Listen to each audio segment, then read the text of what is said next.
Tired of trying diet after diet without results? Mochi Health offers a long-term weight loss solution personalized to your needs. Our board-certified obesity doctors and registered dietitians provide expert guidance to help you succeed. Eligible patients can access custom-formulated GLP-1 medication at an affordable set price delivered monthly. Take our free quiz at joinmochi.com and use code AUDIO40 for $40 off your first month. That's joinmochi.com. Do you want more success, more growth, more results? Then it's time for the Boundless Success Accelerator from the Modern Observer Group. This isn't your average coaching program. It's where top performers come to dominate. Weekly group sessions, on-demand coaching, a community that's got your back, and a power-packed library of tools to supercharge your business and career. No more excuses, no more waiting. Get in, level up, and start building the life you've been dreaming about. Visit us at modernobserver.com/boundless success to join today. Let's get you to the next level.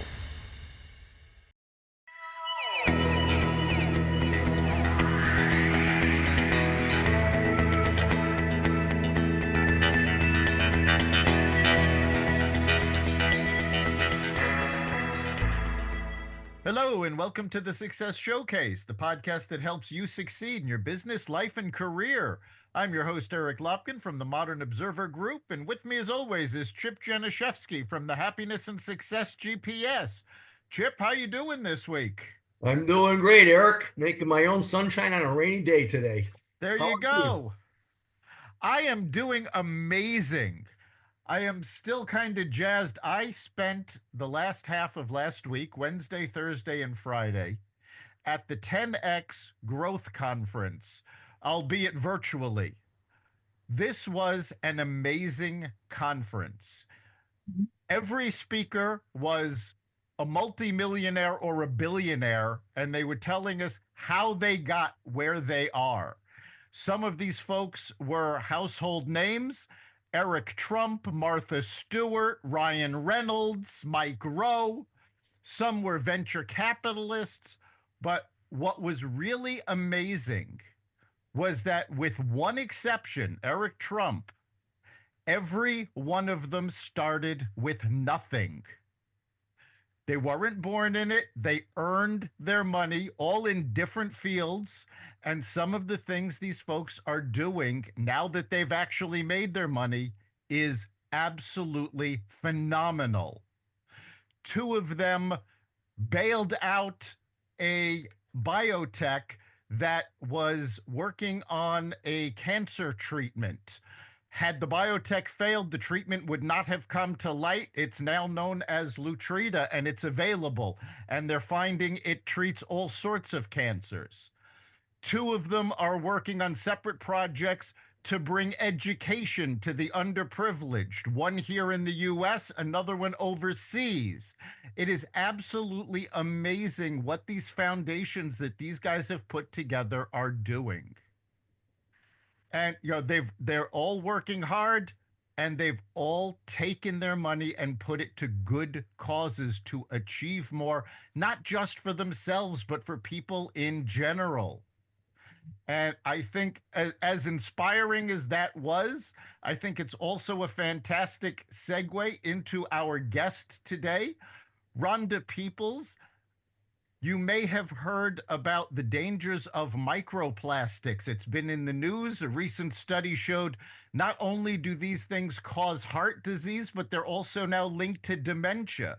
Well, Rhonda is part of a brand new company that is helping to combat that. So welcome, Rhonda. Thank you. Thank you. I'm very excited, Eric. I appreciate and I'm just honored by the invitation. Oh, we're lucky to have you. So tell us a little bit about yourself, your background, and how you got involved in this. Well, my name is Rhonda Peoples, and I am a CRO for a company called Green Matter Biotech.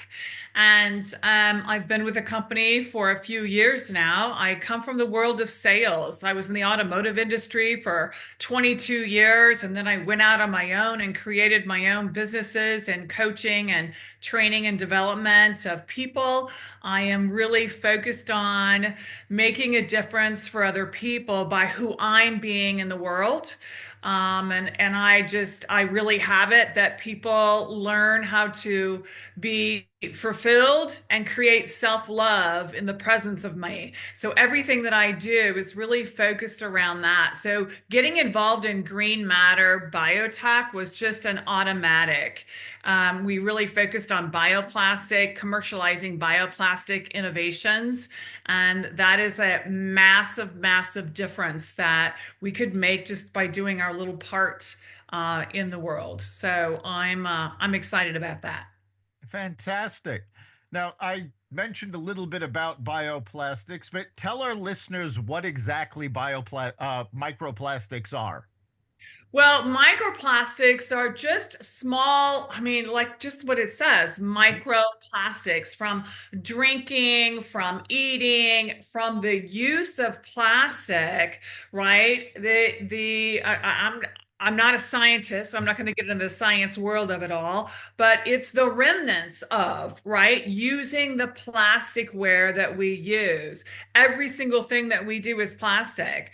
So if you kind of imagine some of the degrading or the slough off of plastic that we inhale, that we digest, it is in the air as we walk through the world today because there is so much plastic out there in the world.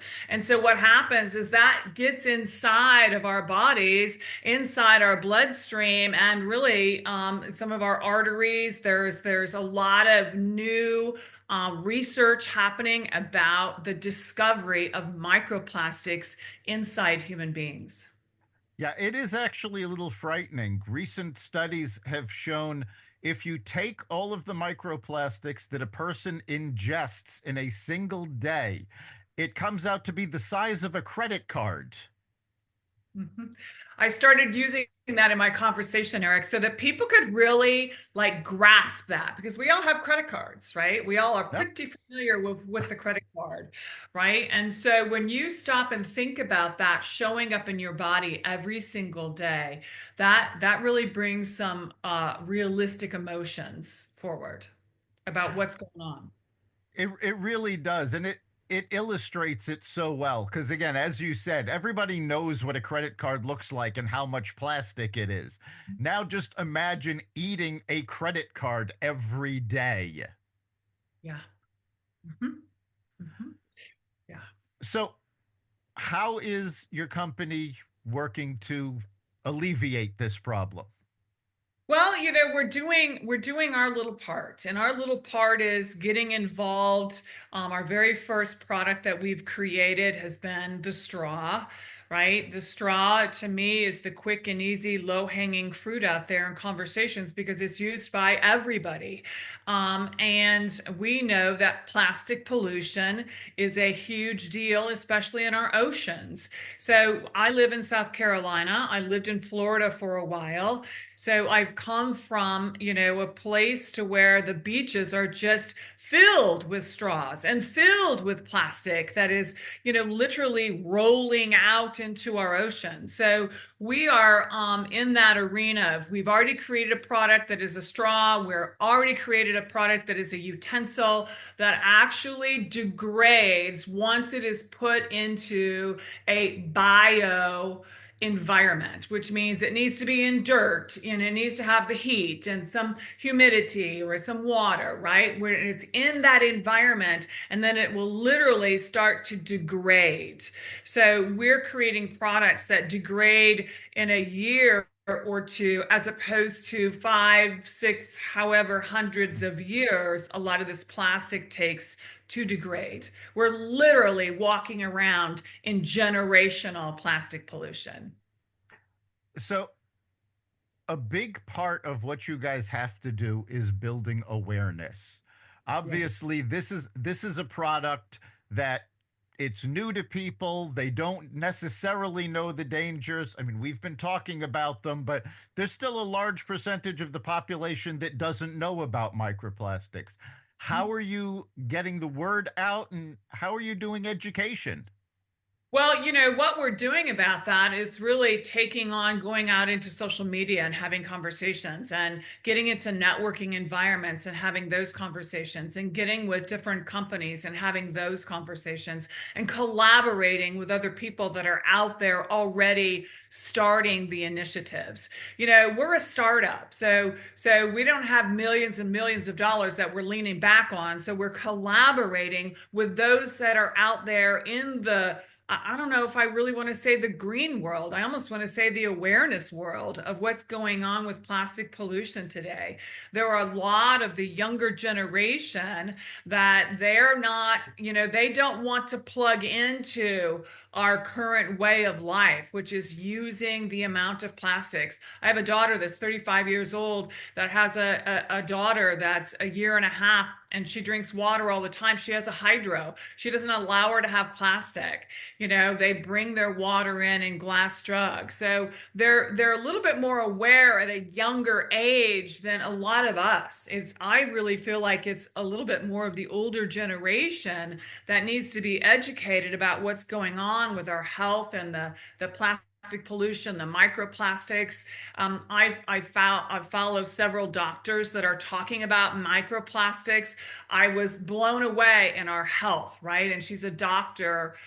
She's a functional doctor. And one of those conversations are about the avoidance of plastic. So we're doing what we can, but we're also collaborating with those that are out there actually have been doing it for quite some time and now are being heard.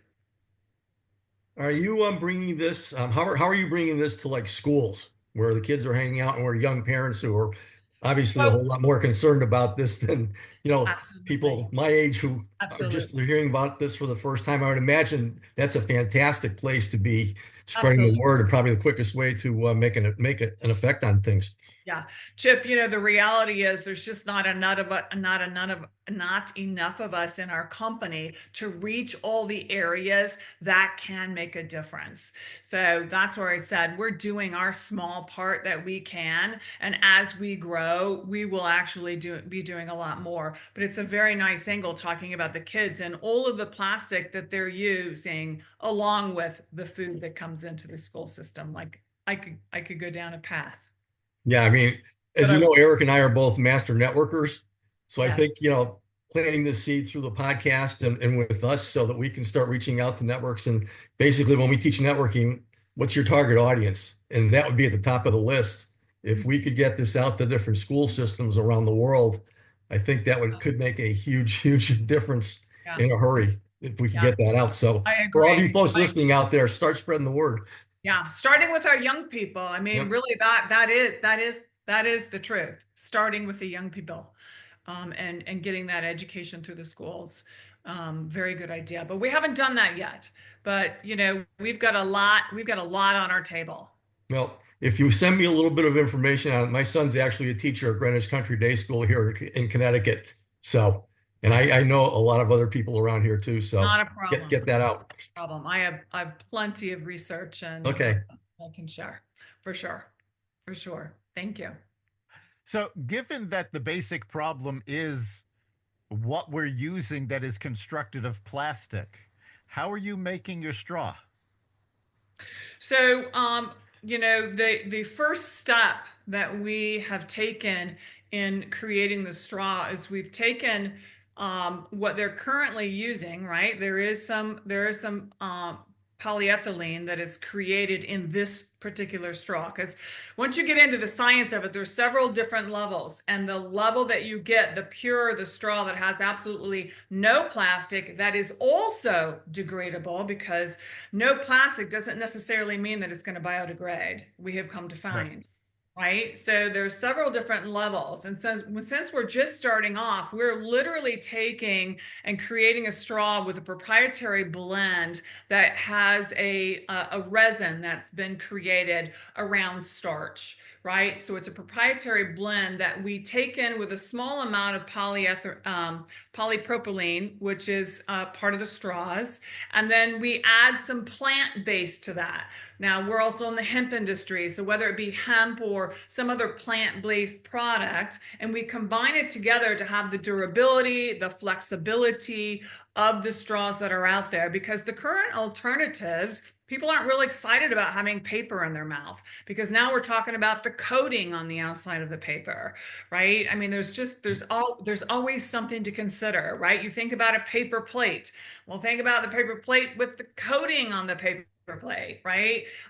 This is what we've created, a plant-based straw that does have some polypropylene in it. But what happens is, because of the proprietary blend, this straw will actually degrade in less than 12 months.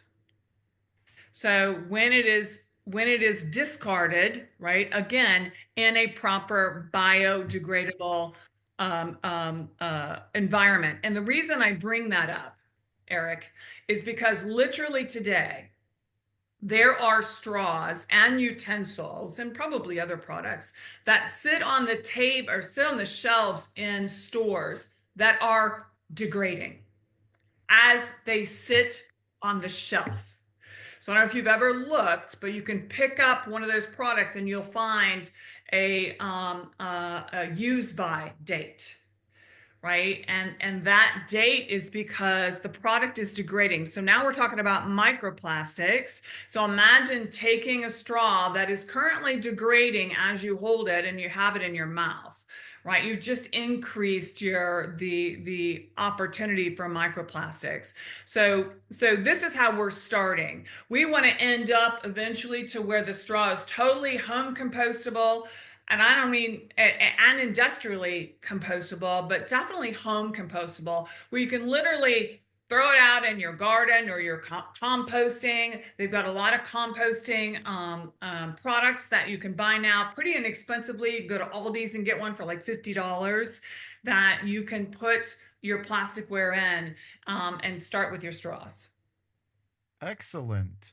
Yeah, you did bring up a good point. The plastic tableware and things like that.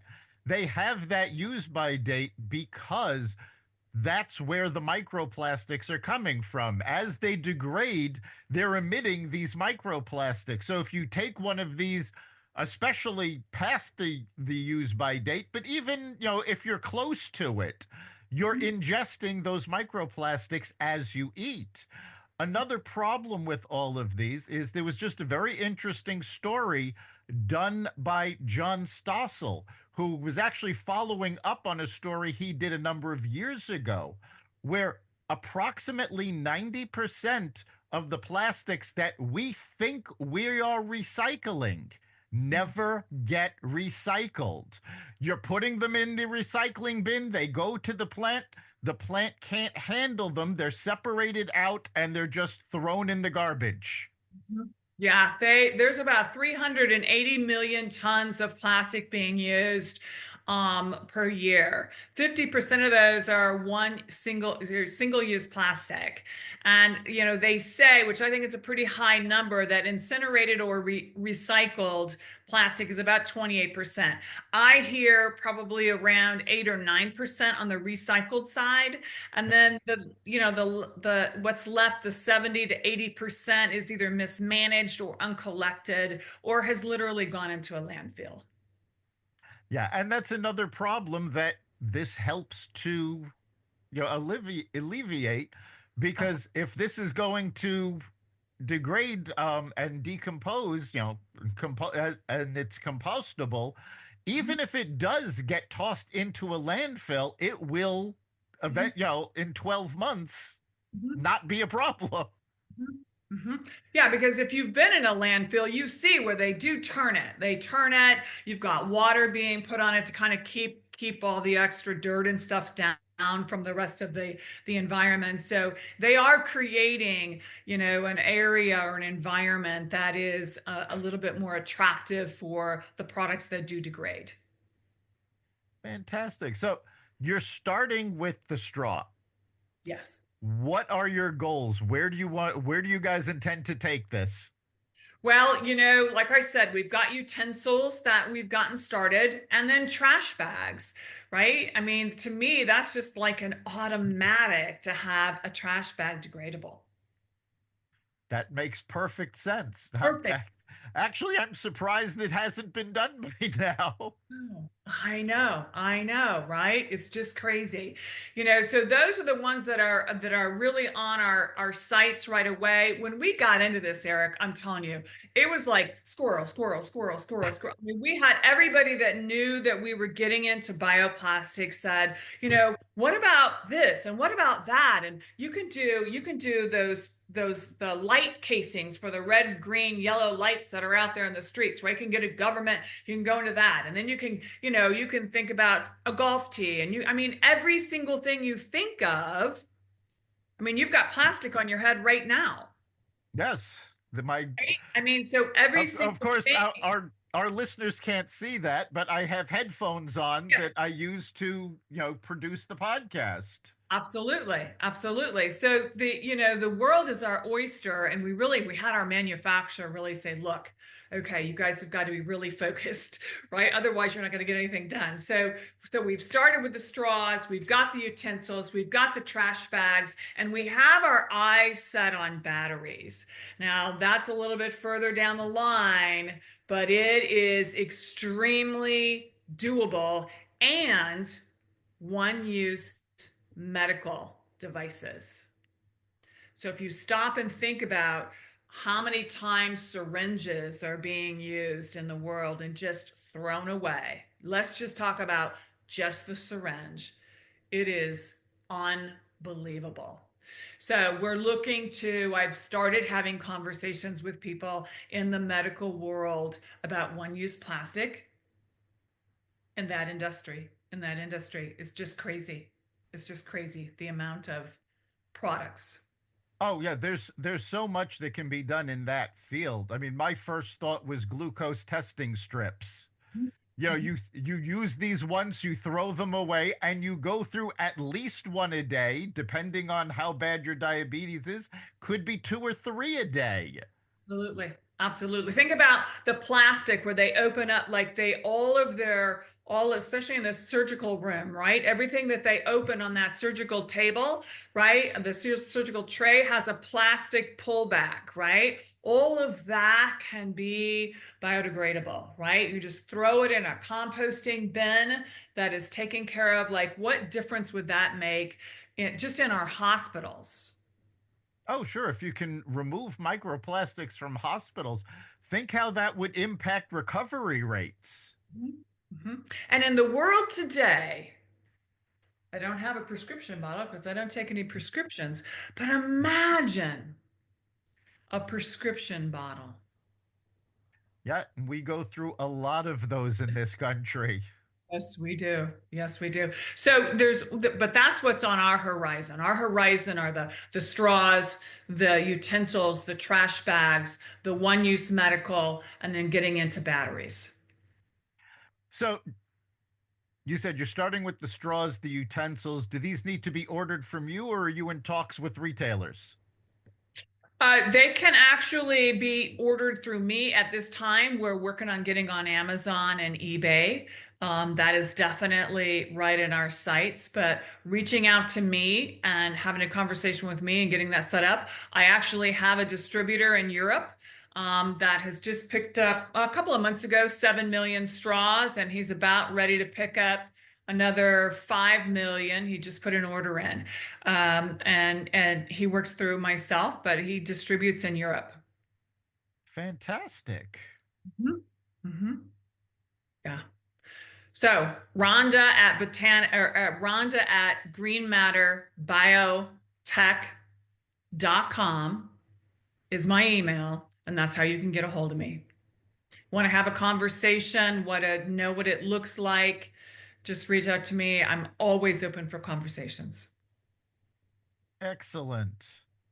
So we've still got so far to go, but imagine if everything you're talking about actually takes place, hopefully fairly soon, what would be your moonshot?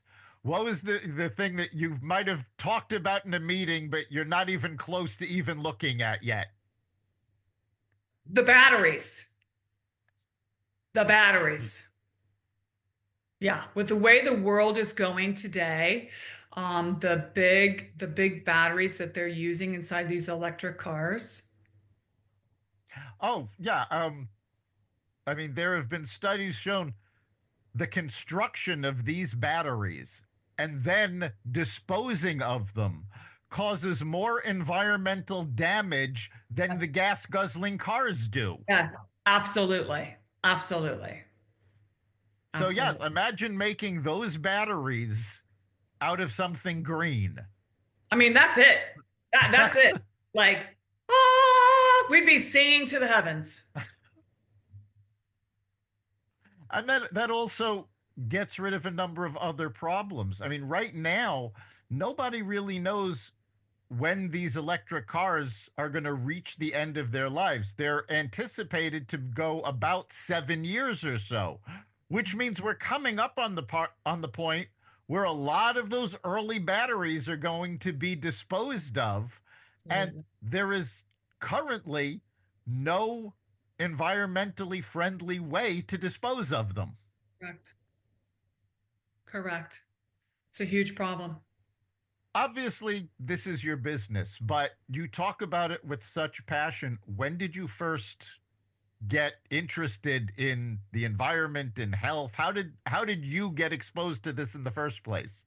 So it's an interesting question, Eric. So about 4 years ago, maybe, yeah, about 4 years ago, I was a sales coach and trainer, and I was actually in the dental industry at the time.